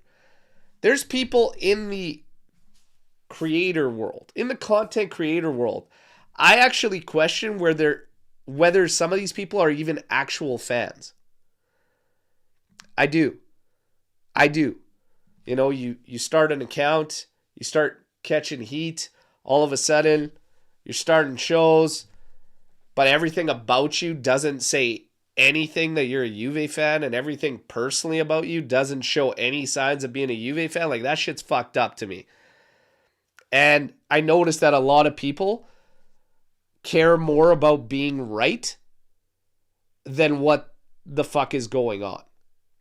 For me, I'll make whatever claims I believe in or see to be true. When they're wrong and people come at me, they attack me, it is what it is. I don't care. I either change my tune, say, you know what? I was wrong. There's way too many people, just period, in this day and age that feel like you can't say, yeah, I was wrong. It's just like, what the fuck is the problem here? I don't understand this. It's like Guess what? We're humans. We make mistakes. So this whole thing with fans and agendas and having to be right really carries over into the content creator world, and where I see these guys day in, day out, and they're pushing things, and it's like, holy shit. You know, I come out, I don't even give a shit. I say something, we get razzed on, whatever. Trim has a fun bet with somebody in the chat, Eddie. It's all fun. It's cool. Dead wrong, whatever. Oh, you don't know now, whatever. Guys, hey, he took a flyer out, wanted it to work out, had some fun with it. Would you rather us be afraid to actually say anything? Would you rather us come out here and just be like, oh, I have no idea what this guy's going to do? Is that fun? Is that cool? Like, no, it's shit. Let's have some fun with it. Let's not be so serious. Let's not be afraid to be wrong. And if somebody calls you out for being wrong, let's not turn into an overgrown man-child and freak out and just battle as keyboard warriors forever. And you guys all know 100% who I'm talking about. I don't need to name names. They're all the same people. There's people living facades out there. Some of them aren't even actual Juve fans. And others are just an actual fucking joke. But I'm sick and tired of the agendas and this, oh, I'm never wrong. Whatever. I'll find you a million instances where they're all wrong. But for us here, when we talk about fans, I hate telling fans how to cheer, how to support, I will never do that. I will never do that. But I will say one thing. Have more fun. Just have more fun. Because, hey, we've had shows where we come in here. Omer knows damn well. That dark season with Allegri, like we're coming in, match out. We're breaking all-time lows for records. You know how hard that was to do? And to come out here and to do these shows, to set them up to be like, man, I don't want this to be so negative, whatever. But the reality was, this is where we're at. Sometimes you hit this point. But I'm telling you, it's a sad way to be when you can't find any positives through any of it. Mm-hmm. People are free to choose however they want to support. I'll never tell you how to support. But I will say this. People need to not take everything so serious. And they need to have some fun with shit. Okay? Because just because we're doing this, I'm not doing this because my opinions are the be-all, end-all. Omer's the be-all, end-all. Like no, there are no pedestals. We do this because we fucking love it. We're having fun. We're sharing passion for Juve. That's what it's all about. But if people want to play the I told you so game, that's where you lose me. Yeah. That's where you lose me. Yeah, I'm in no position to tell anyone if he's a good fan or a bad fan. There is no such thing as good or bad fan. Everyone is free to follow Juve and praise or shit on Juve however they see fit. My only issue is, yes, the agendas. Like if we're coming into a conversation about Locatelli and you'll tell me that he's an awful player because last season he had a bad season and completely disregard whatever he's doing this season, then there's nothing to talk about because people tend to ignore new data that contradicts their agenda. Yes. And I had agendas against players, but when they turned it around, I turned my opinion around. That's the way it works. When you get new information, you might change your opinion. So criticism is more than welcome. Everyone is free to express how they feel, to criticize Juve. That's fine. That's part of the game. But if all you have to say is only bad things, even when Juve are doing well, like that Italian guy who had a podcast who was ecstatic when Juve lost because he hated Allegri and was angry when Juve won, then I don't see the point of watching it even. And I'll tell you this. If finally was proven he wasn't even a Juve fan. All those jerseys behind, whatever, just a fraud. Was always a fraud. And I said, you can't take yourself seriously rooting against Juventus just because you didn't like Allegri and you wanted Allegri fired. Guess what? He ripped people off. He collected money off merchandise. Allegri out shit and stuff. I was actively telling people, do not buy that garbage. He was doing that. And then Allegri leaves. Everybody finds out he's not even a fucking Juve fan. Absolutely joke. Absolute joke. That guy is a fraud, okay? But it's shit like that. Can't get behind. Look, positive, negative, etc. Some people say, I see a comment in there, the positivity will come when the results come. Guess what? There's always going to be the negativity. There will always be the negativity. It's natural. It's like, you know... The negativity was here when we were winning. Yeah, like there was negativity there in 17-18 when you win that Scudetto. There's still negativity. It's like, man, it's getting too close now. We got to get better and we got to push for Champions League. It's always going to be more when you support a big club. I don't have a problem with that. But to think that we win the Scudetto next year, it's all rainbows and butterflies isn't true. And that's just passion. That's the intensity of what how much we care about Juventus. It's never going to be rainbows and butterflies. At the end of the season, you celebrate, you enjoy yourselves, and then it's what? What's next? How do we get better? How do we now approach the next objective? You always want to progress, right? This is part of being a fan. Yeah. But fans need to, in general, just, if you can't see, I'm just telling you for your own good. If you're super negative all the time, it's going to suck the fun out of being a supporter in the first place, And I know we all love Juve, and because you love Juve, it involves emotions and not just plain logic. That's not how football works. That's not how fandom works. And if we did those shows, I think part of the reason we don't do those shows right after the match is because we let out a lot more emotions, maybe a lot more negativity after a loss. And when we do it the day after, we have time to settle down, to think, look at stats, and come in with a more calculated opinion. Still angry, still has emotions, but a bit more calculated. If we do the show right after a match, it will sound a whole lot different than what we intended to be. I think I like the way we do it right now. Because after losses, I feel horrible and just want to shit on everyone.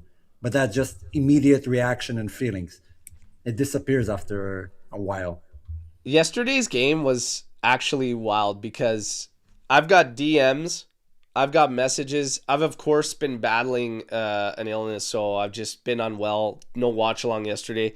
Halftime, my phone just blows up. This team is shit. Can't believe this. Top 4, LOL, like no chance, whatever. And I'm like, holy fuck, like, it's a good thing games are 90 minutes. Like, relax. Relax. Like, if you only saw the score and didn't watch the game, would your first question be, in what half did we score those goals? No, you would be like, oh, fuck, they won 4-0. Fantastic. But the halftime messages I was getting, I was like, holy fuck, what is it, full time? Like, we just drew 0-0 to Pisa, or do we have 45 minutes to make it right? Can Spalletti get it? Like, it's crazy. But people are dialed into what they believe. And they take it to these extremes where it's just like, no, this team is showing me what I believe, whatever. They can't snap out of it. Well, then you get a second half where you absolutely dominate your opposition, and maybe you could just pump the brakes. A little bit of resolve. Little bit of resolve. Take it easy, boy. Take it easy, okay? That's all I'm saying. I hated the Chilio, but I celebrated like a maniac when he scored that fourth goal against Roma. Oh, yeah. That's one of the players I dislike, but I loved the goal. Yeah. I lost it, and I sullied, and rightfully so. You want these guys to prove you wrong. Yeah, but like, Jesus Christ, I would never say I don't want this guy to score because I don't like him. Like, no, he's playing for Juve. Score all the damn goals you can. Lord Deschilio. Yeah. By the way, speaking of players that I disliked, Juan Cuadrado. Oh, did I ever love to hear the boos and jeers for that mutt yesterday. Man of the match, I might have to change it to Bremer, who kicked him in the guts. That might have been man of the match. That might have Oh, sealed it, actually, went now that I think back. went Muay Thai on him with a knee What to a the little abdomen. rat. Talk about your love for Juve and how it developed you and all this, and you were the first to jump at the mockery. You are an absolute clown. Yeah, I What? believe players. It takes something special, like to completely erase a 7-year legacy, winning titles, Yeah. and being what he was. And it's not easy. I mean, even Bonucci for me, everything with Milan and the goal and whatever, like it didn't ruin what he did for Juve. And if he comes back to the stadium, he'll be cheered and he'll be loved because it wasn't that, a catalytic event. Um, but Quadrado chose the exact one that would piss everyone off and would erase everything that he's done. I'm sure not for everyone. I'm sure a lot of people still love him and love them, but you can't go further than jumping up in an Inter Scudetto that you weren't a big part of anyway, and while singing whoever doesn't jump is black and white or is Bianconero or whatever. Yeah. Guys, who are we talking? Avarim was one of them. Avarim was the bald guy that Mhm. was pro Allegri out, that had all the kits behind him, that would actually do watch-alongs again, like while Juve was playing, and cheer every single opposition against Juve. So when they scored, he'd celebrate. And when Juve scored, he'd be pissed. No surprise, he was found out to not be a Juve fan. And I'll go a step further. I'll tell you, there's more currently that are not Juve fans. And I mean, where do you want to stop at the list? I mean, you have a big, big one that was trying to make it okay to rock one of our most hated clubs due to historic events. Was trying to tell fans it's okay to wear that kit. Well, guess what? He got his pee-pee slapped from his employer, who was Juve. Yeah. Yeah. Latri. Latri. Jokes. They did them. Now, what is Jeremie's favorite song? Boga Wonderland. You're gonna get a yellow because because Earth, Wind, and Fire are sick, and I really love them. But you had better ones, Adam. I know. Oh no, red is harsh. Red is harsh.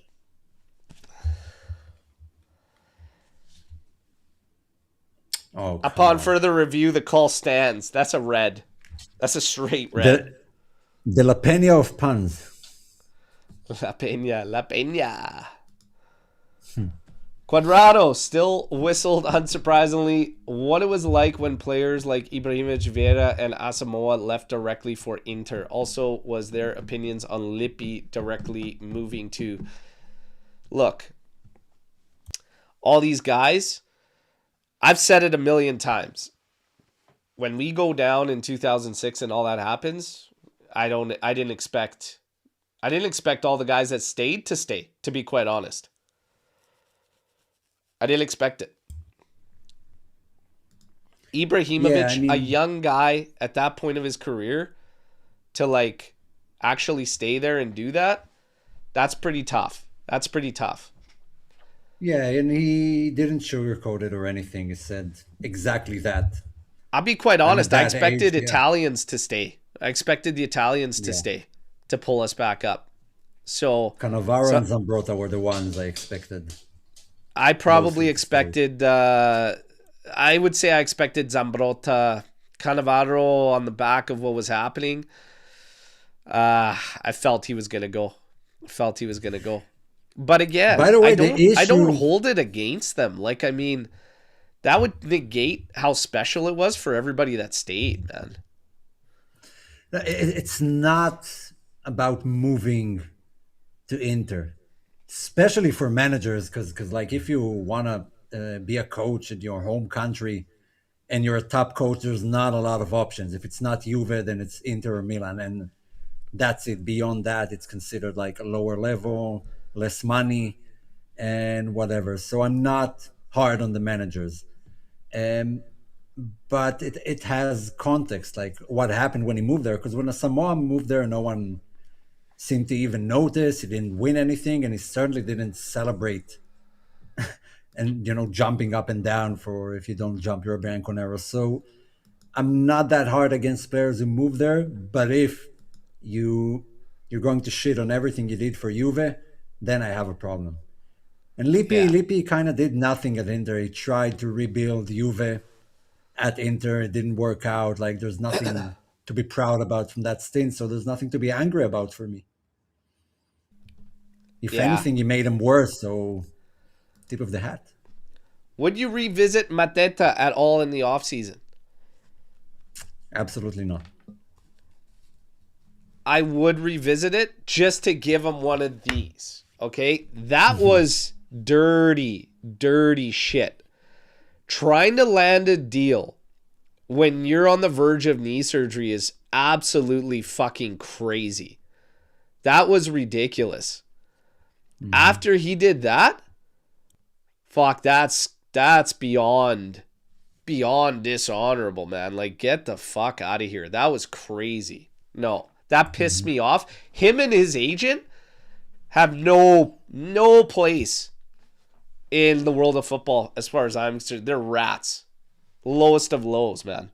Lowest of lows. That's disgusting. Absolutely not. Absolutely not. Yeah, That's so shady. I And wouldn't. people tried to defend it to me.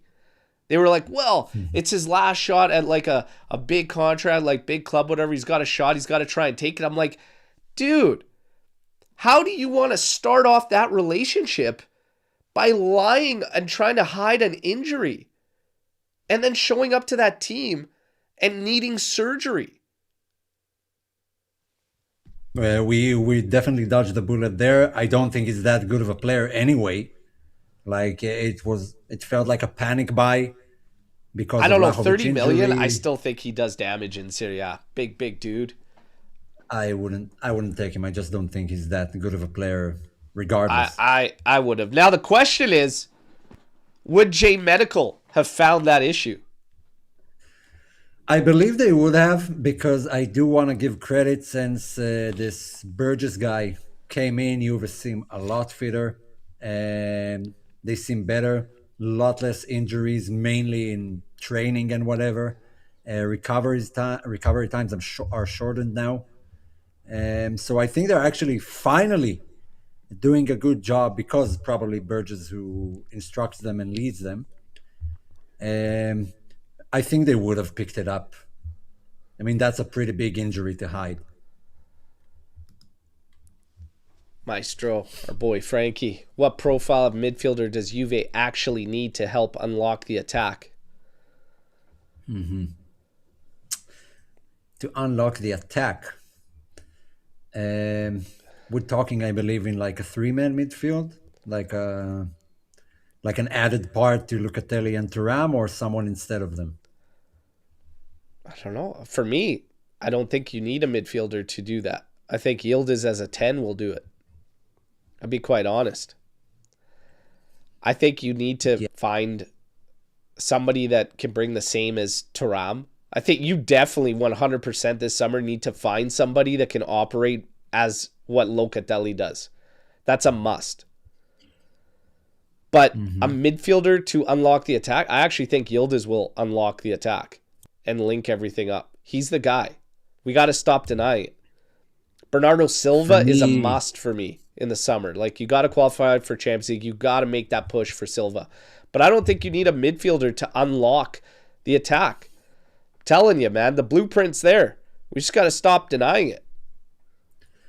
yeah, I would probably throw out two names. Both are from Real Madrid. I would love to see Arda Güler. I would love to see Brahim Diaz. I think he'll be great for Juve, attacking wise.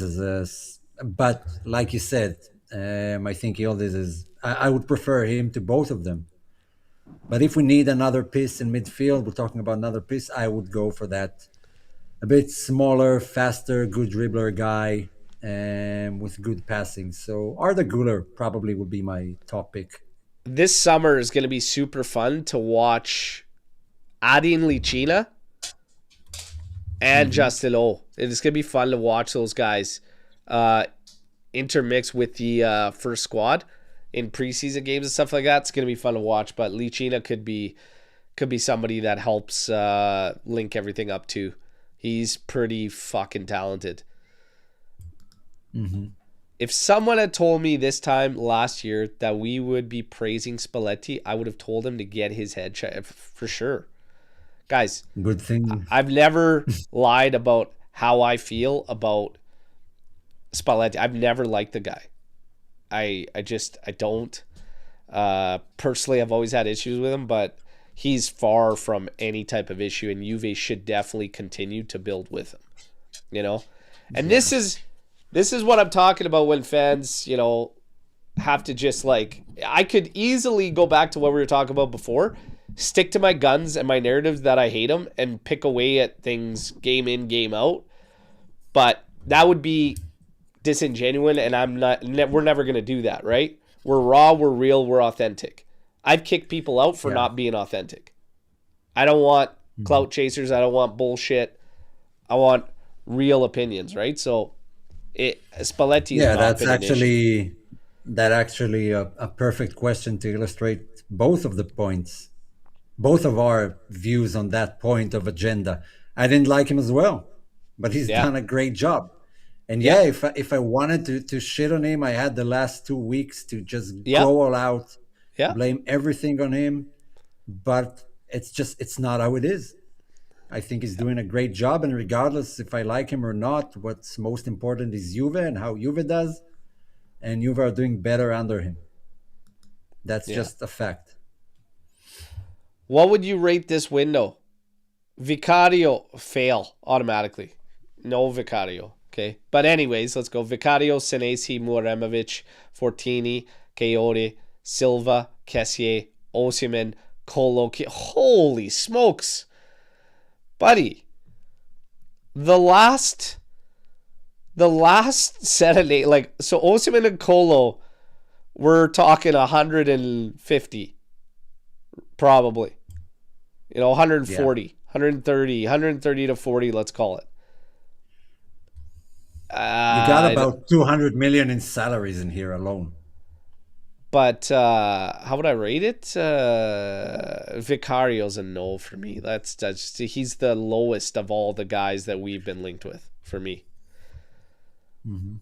Muremovic, Fortini, Senesi. I still don't like it because I still say you need an experienced guy to also come in the back line. So I don't like missing out on that. Fortini, Coyote, okay. Silva, yes. Kessier, no. Eh, that's not a 10 out of 10 for me. I'll be quite honest. That's not a 10 out of 10 for me. That could actually be like a 4 out of 10, considering what will happen afterwards if it doesn't work out. Yeah, I don't like that one. That's not a 10 out of 10 for me. Not a 10 out of Yeah. 10. Would you buy another Serie A team's jersey? I contemplated a Maldini jersey when he retired, and the Como jersey is beautiful, but I don't know. Feels wrong. I'll be quite honest. I'm a collector, so I do have other clubs' kits. I've never worn them, and I also own nothing that is nerazzurri. There is no merda shit ever coming in this household, okay? So, yeah, I mean, if you're a collector, sure, you know. I do have Totti, a Maldini kit, like etc., just for Serie A vibes in the collection. But I'm never fucking wearing them. Absolutely not. And Como is just not on the list for me to buy. Like, there's Hmm. nothing that adds for a collection. So for me, it would only be collective purposes. But to buy other kits, to wear them, to whatever, like, I won't rep anybody else. No chance. No chance. I probably would, not to like events or whatever, but like to football matches if I go play with friends. Yeah, I would probably rock some shirts that I like. It's not the shirt as it is the player on the back. I would easily come with a Batistuta shirt at Fiorentina, I have a and Batistuta one in the collection. yeah, He's always probably been I've always loved Yeah. Batistuta. Body I would goals. wear Crespo at Lazio. I would But I don't easily wear wear. them. That's the thing. I won't wear them. I always rock I Juve will stuff. never own a Napoli or an Inter shirt or Yeah. any type of gear for that matter. But definitely Milan. There were a lot of players there I liked. I like the old guys, that come play for one season where they're really old. Like I don't know, like having Ribéry at who was it that he played for? Not Cremonese. Don't remember. He played 2 seasons ago or something like that. Mario Gomez at Fiorentina, like those types of shirts, I would definitely rock. Yeah. I just I don't know, man. I can't do it. I can't do it with the with certain teams, etc. No. No. And when I leave the place, it's always just Juve. Straight up. Straight up. But to each their own, you know. Yeah. But if it's From Inter, other leagues, holy shit, we got a major problem. Those and what about scumbags. other leagues? Fuck. Shirts from other leagues. Would you wear them? Shirts from other leagues? No, I wouldn't wear them. Yeah. A Bayern shirt, like, okay. No, I might get something for like if I liked one of their players, whatever. Same thing as a collection, but I've always watched Serie A more faithfully, and so I just like my childhood is kind of all those guys, Maldini, Nesta, um, Batistuta, Totti, like it's all those guys, right? De Rossi. I'm kind of like, yeah, old school with that. Baggio, etc. Vialli, Ravanelli for us. Like, just, Yeah. it's always been Like Serie A. De Rossi at Boca Juniors. For the vibes, Yeah, is absolutely. there hate between Juve and Milan supporters? I personally have respect for Milan, nothing else. There's actually a lot of respect there between Yeah, I Juve and had Milan. a yeah, I had it I think last week on the ball statement segment that Juve Milan is not really like a rivalry. There's tons of respect between the teams, and I actually don't hate Milan.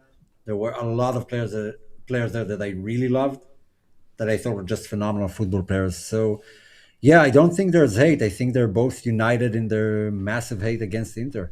That is pretty much it. United against the biggest scumbags there is. That's the reality of it. That's the reality of it.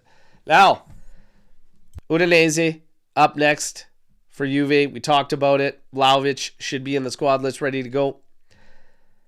What's your lineup for that Udinese match? I would try backline. You know what it is. I'm not going to elaborate it. The midfield as well. It's just the front line. Um, I would go Chico on the right, Yildiz centrally, Boga on the left.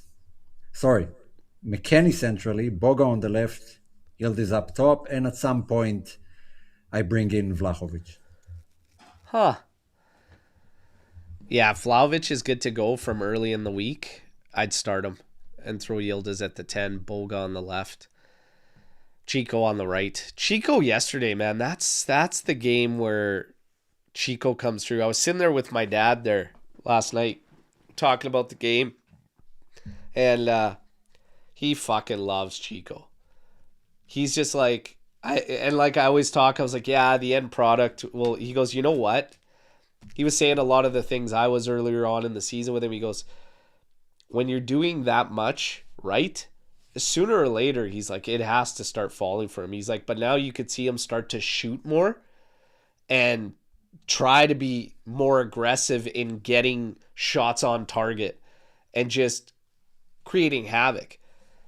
And I said with Mainly Yildiz, right foot. Mainly right-footed shots. He had a lot of chances that he can shoot with his right leg, and he his always right is switches to the left. terrible when he tries to tee it up Yeah, right. It is a problem. But my dad's just like, he just loves him. He goes, I'm telling you right now, he goes, when you watch this guy come off the pitch and you see his jersey and it is just fucking covered in stains, like grass stains all over. He goes, that's what I expect every player to look like after every match.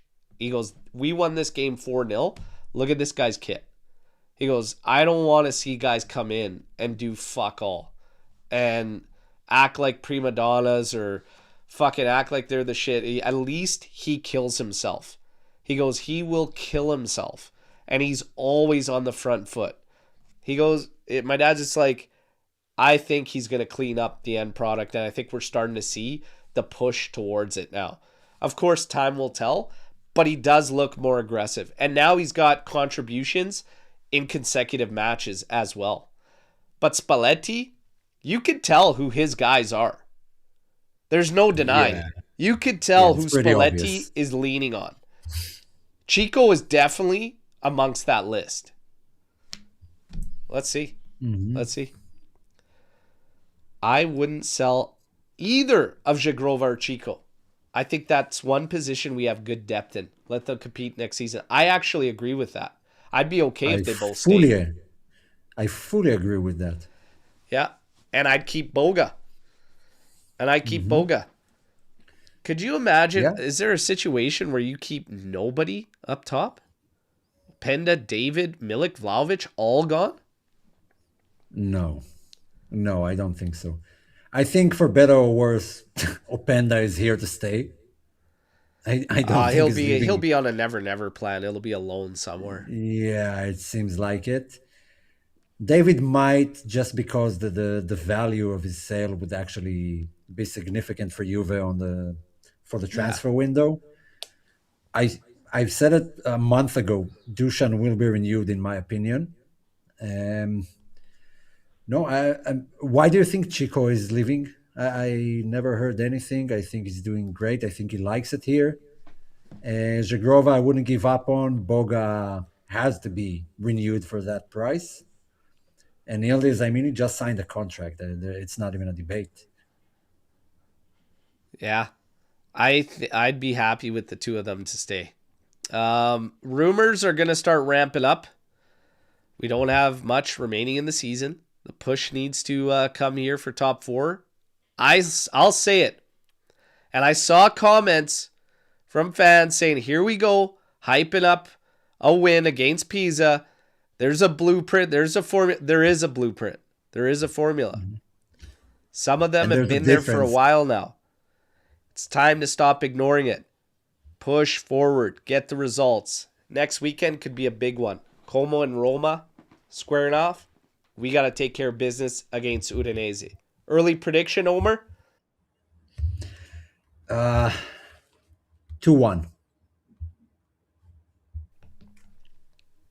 Early prediction? 2-1. Yeah. 2-1 for Juve? I think they get one. I mean, they held Atalanta. They actually led on Atalanta 2-2. They beat Inter this season. I mean, they have goals in them. It's their defense that is a bit shaky, but their attack are no slouches. I think we do concede in this one. Away, too. Jeez, I hope this comes to fruition. 6-0. 3-1 Juve, 2-0. I actually do believe we will concede, but I'm going to say 3-1 victory for Juve. That's my early prediction. You can see Cugino Eddie in there. Magical Realism coming in with 3-1s as well. 4-1 from Sikoko. Let's see, but there's a big one with Como and Roma there, so this top 4 battle could flip on its head pretty quickly next weekend. Let's see. Roma's got the worst schedule out of all of the teams battling in there. So, yeah, could get interesting. We basically have Milan, Atalanta, and Bologna are like the top teams we still need to face. 2 of them are away. Atalanta and Milan are away, right? And Bologna at home. So if we get, the rest should be wins. I mean, we have Fiorentina, we have Torino, okay. But those are like the big matches, the top 10 matches. And I'm going to put you on the spot right now. We're probably going to do this, keep it going through the season. Does Juve make top 4? Yes. You say yes? Yes. I say yes as well. The chat, the poll's live. 78%. 82%. 83%. It's climbing. 85% say yes. Yes. Juve is making top 4. We're going to have fun covering it the entire way. You guys, this upcoming week, we give away the Palace kit and the Black 1516 to one of our lucky members that's in Legends tier status. We thank you for your support. Get the likes up. If you're tuning in on other social platforms, get over to YouTube, smash subscribe. That's how you're entered, okay? So for now, you guys know the drill. I'll keep you in the loop on the news throughout the week, and we're going to get back to the live shows at our next match against Udinese. Great time today, as always. Army, you guys are the absolute best. Omer, absolute pleasure as always, brother. Thank you for the bald statements. Thank you for all your opinions. And we look forward to what this week holds for rumors, because it's starting to pick up steam. Kamoli and company are planning. They're definitely planning and trying to map things out. Spalletti, this renewal, I think it's going down pretty soon. 2028. I think we might get something. You might get something. They basically said after the match, right? It should be this week before the Udinese match. You will probably get it this week, and we'll get Spalletti confirmed to 2028. And I agree with it wholeheartedly. It's time to lock in, time to work together and build this thing up. Let's see what the week holds. You guys enjoy the rest of your weekend. As always, no matter what, fino alla fine, forza Juventus. Ciao tutti.